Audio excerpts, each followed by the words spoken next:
అందరికీ నమస్కారం. నేను మీ ఆయుర్వేద డాక్టర్ చిట్టిపుట్ల మధుసూదన శర్మని. మనం ఈ వీడియోలో మధుమేహ వ్యాధికి దివ్య ఔషధం అనేటువంటి అంశాన్ని గురించి తెలుసుకోబోతున్నాం. ఈ రోజుల్లో ఒక భారతదేశంలోనే కాకుండా ప్రపంచవ్యాప్తంగా వేధించి పీడించేటువంటి అత్యంత సర్వసాధారణమైనటువంటి సమస్య మధుమేహం.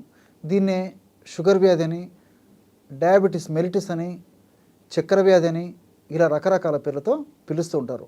ఈ మధుమేహ వ్యాధికి సంబంధించి ఎలాంటి చికిత్స వాడుకుంటే మనకు ఆ యొక్క సమస్య తగ్గిపోతుంది, ఆ లక్షణాలు తగ్గిపోతాయి, భవిష్యత్తులో ఆ సమస్య వల్ల ఇతర ఉపద్రవాలు రాకుండా ఉంటాయని మనం ఆలోచించినట్లయితే చాలా రకాలైనటువంటి ఔషధాలు ప్రకృతిలో మనకి లభిస్తాయి. వాటిల్లో మీకే మీరు తయారు చేసుకోదగ్గ ఒక చక్కటి అనుభూతమైనటువంటివి చాలా సమర్థవంతంగా పనిచేసేటువంటి ఔషధాన్ని ఇప్పుడు మనం తెలుసుకోబోతున్నాం. ఆ ఔషధ తయారీకి కావాల్సినటువంటి పదార్థాలు 3. మెంతులను వేయించి చూర్ణం చేసి పెట్టుకొని ఆ యొక్క మెంతుల యొక్క చూర్ణాన్ని ఒక 50 గ్రాములు తీసుకోండి. అట్లే నేరేడు విత్తుల చూర్ణం బాగా నిదానంగా రాసుకోండి. నేరేడు విత్తుల చూర్ణం. ఈ నేరేడు విత్తనాల యొక్క చూర్ణము మనకు మార్కెట్లో దొరుకుతుంది. జంబూ బీజ చూర్ణం అనేటువంటి పేరుతో మనకి మార్కెట్లో విక్రయిస్తూ ఉంటారనమాట. కాబట్టి నేరేడు విత్తుల చూర్ణం అన్నా జంబూ బీజ చూర్ణం అన్నా రెండు ఒకటే. ఈ యొక్క చూర్ణం ఒక 50 గ్రాములు తీసుకోండి. చివరగా పసుపు కొమ్ములు దంచి తయారు చేసుకున్నటువంటి చూర్ణాన్ని ఒక 25 గ్రాములు తీసుకోండి. మళ్ళీ ఒకసారి చెప్తాను చూడండి. మెంతులను వేయించి చేసినటువంటి చూర్ణం 50 గ్రాములు, జంబూ బీజ చూర్ణం అంటే నేరేడు గింజల యొక్క చూర్ణం 50 గ్రాములు, అట్లే పసుపు చూర్ణం 25 గ్రాములు. ఈ 3 పదార్థాలు కలపడం వల్ల 125 గ్రాముల ఔషధం రెడీ అయిపోతుంది అనమాట. 3 పదార్థాలు కలపడం వల్ల 125 గ్రాముల ఔషధం రెడీ అయిపోతుంది. ఈ ఔషధం అంటే ఈ 3 పదార్థాలు కలిపేసేసి ఆ యొక్క చూర్ణాన్ని బాగా కలిసిపోయిన తర్వాత ఆ యొక్క చూర్ణాన్ని ఒక గాజు సీసాలో నిల్వ ఉంచుకొని రోజు ఉదయం ఆహారానికి ఒక అరగంట ముందు సేవిస్తుండాలన్నమాట. ఎలాగ సేవించాలంటే దీన్ని ఒక కషాయం లాగా తయారు చేసుకొని సేవించడం వల్ల ఫలితాలు చాలా శీఘ్రంగా వెంటనే సత్వరమే సమర్థవంతంగా కలిగేందుకు అవకాశం ఏర్పడుతుంది. ఎలా తయారు చేసుకోవాలంటే 200 మిల్లీలీటర్ల నీళ్లు తీసుకోండి. 200 ml వాటర్. 200 ml వాటర్లో 5 గ్రాములు మనం తయారు చేసి పెట్టుకున్నటువంటి చూర్ణం అంటే ఒక టీ స్పూన్, 3 పదార్థాలు కలిపి మనం చూర్ణం తయారు చేసి పెట్టుకున్నాం కదా, ఆ చూర్ణాన్ని ఒక టీ స్పూన్ అంటే ఒక 5 గ్రాముల చూర్ణాన్ని అందులో కలిపేసి పొయ్యి మీద పెట్టేసి సన్న మంట మీద 50 గ్రాముల ఆ యొక్క నీరు మాత్రమే, సన్న మంట మీద 50 ml నీరు మాత్రమే మిగిలేటట్లు మరిగించాలన్నమాట. మళ్ళీ ఒకసారి చెప్తాను చూడండి. 200 మిల్లీలీటర్ల 200 ml నీళ్లు తీసుకోవాలి. 200 ml నీళ్ళల్లో 5 గ్రామ్స్ లేదా ఒక టీ స్పూను మనం తయారు చేసి పెట్టుకున్నటువంటి పౌడర్ కలుపుకోవాలి. దాన్ని పొయ్యి మీద పెట్టేసి సన్న మంట మీద 50 ml నీళ్లు మాత్రమే మిగిలేటట్లు, అంటే ఒక 10 ml అటు ఇటు అయినా పర్లేదు అనమాట. అంటే 50 to 60, 70 ml వరకు అయినా పర్లేదు. ఆ విధంగా ఆ యొక్క నీరు అంతవరకు మిగిలేటట్టు మరిగించేసేసి దించి చల్లారిన తర్వాత వడగట్టేసేసి ఉదయం పూట ఆహారానికి ఒక 10 నిమిషాలు లేదా 15 నిమిషాల ముందు ఉంటే సరిపోతుంది అనమాట.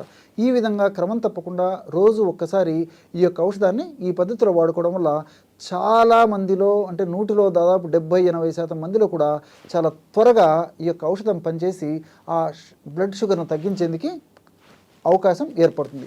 మరీ సమస్య తీవ్రంగా ఉన్నటువంటి వాళ్ళలో ఆ సమస్య అంటే బ్లడ్ షుగర్ కంట్రోల్ అయ్యేంత వరకు, బ్లడ్ షుగరు క్రమక్రమంగా నార్మల్గా వచ్చేటువంటి పరిస్థితి ఎదురయ్యేంత వరకు కావాలంటే రాత్రిపూట కూడా ఇదే పద్ధతిలో తయారు చేసుకుని కొన్నాళ్ళ పాటు వాడేసేసి తర్వాత ఆ షుగర్ లెవెల్స్ తగ్గే కొద్దీ మనం ఈ యొక్క ఔషధాన్ని కూడా ఒక్క పూటకే పరిమితం చేసుకొని అలాగే కంటిన్యూ చేస్తూ ఉండడం వల్ల షుగర్ వ్యాధి నియంత్రణకు అవకాశం ఏర్పడుతుందన్నమాట.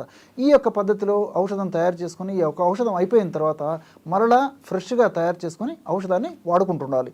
ఈ విధంగా క్రమం తప్పకుండా వాడుకోవడం వల్ల చాలా సమర్థవంతమైనటువంటి ఫలితాలు మనకి ఈ షుగర్ వ్యాధిలో కలుగుతాయి.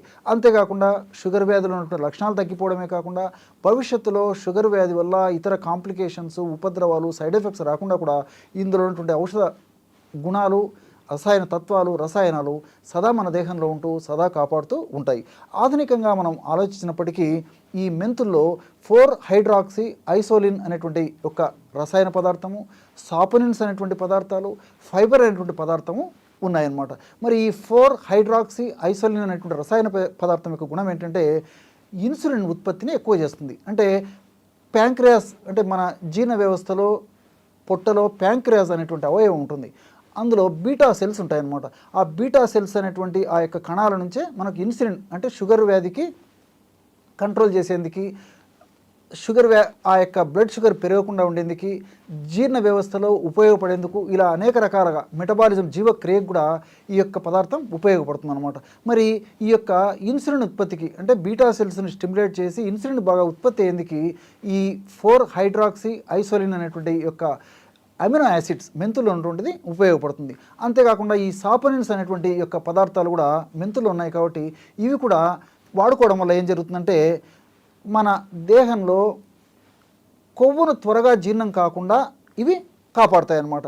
అంటే ఎప్పుడైతే కొవ్వు త్వరగా జీర్ణం కాదో అప్పుడు ఆ కొవ్వు వల్ల క్రమక్రమంగా షుగర్ కూడా త్వరగా పెరగకుండా ఉండేందుకు కూడా ఇది పరోక్షంగా ఉపయోగపడుతుంది అనమాట. అంతేకాకుండా ఇందులో ఉన్నటువంటి ఈ యొక్క లైపేజ్ యొక్క ప్రభావం మరొకటి ఏంటంటే ఇందులో ఉన్నటువంటి ఈ యొక్క సాపనిన్స్ అనేటువంటి యొక్క పదార్థం యొక్క ప్రభావం ఏంటంటే లైపేజ్ అనేటువంటి ఎంజైమ్ యొక్క ఉత్పత్తిని తగ్గిస్తుంది. ఈ లైపేజ్ అనేటువంటి ఎంజైమే ఈ కొవ్వు పదార్థాలని బాగా జీర్ణం చేసేందుకు ఉపయోగపడుతుంది.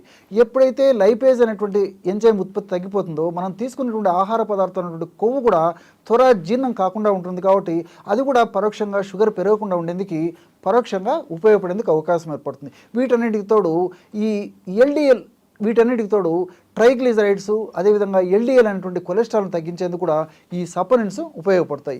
ఈ ఫైబరు హెచ్డిఎల్ అనేటువంటి ఈ కొవ్వు మంచి కొవ్వు మన దేహానికి ఉపయోగపడే కొవ్వును పెంచేందుకు ఈ ఫైబర్ మెంతులు ఉన్నటువంటి ఫైబర్ ఉపయోగపడుతుంది.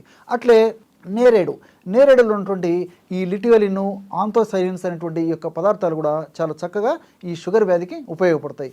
ఈ యొక్క లిటియోలిన్ అనేటువంటి ఈ యొక్క నేరేడులో ఉన్నటువంటి పదార్థం గుణం ఏంటంటే కార్బోహైడ్రేట్స్ని త్వరగా జీర్ణం కాకుండా నిలువరించేందుకు ఈ లిటియోలిన్ ఉపయోగపడుతుంది. సర్వసాధారణంగా కార్బోహైడ్రేట్స్ ఎక్కువగా ఉన్నటువంటి పదార్థం తీసుకోవడం వల్లనే అది త్వరగా జీర్ణమయ్యి చక్కెరగా మారి రక్తంలో కలిసేటువంటి పరిస్థితి ఏర్పడుతుంది. కాబట్టి ఈ లిటియోలిన్స్ కార్బోహైడ్రేట్స్ త్వరగా జీర్ణం కాకుండా ఉండేందుకు ఉపయోగపడతాయి. కాబట్టి మరి త్వరగా చక్కెరగా మారవు. ఆ చక్కెరగా మారిన తర్వాత కూడా త్వరగా రక్తంలో కలవకుండా కూడా ప్రత్యక్షంగా పరోక్షంగా ఇందులో ఉన్నటువంటి లిటియోలిన్స్ ఉపయోగపడతాయి.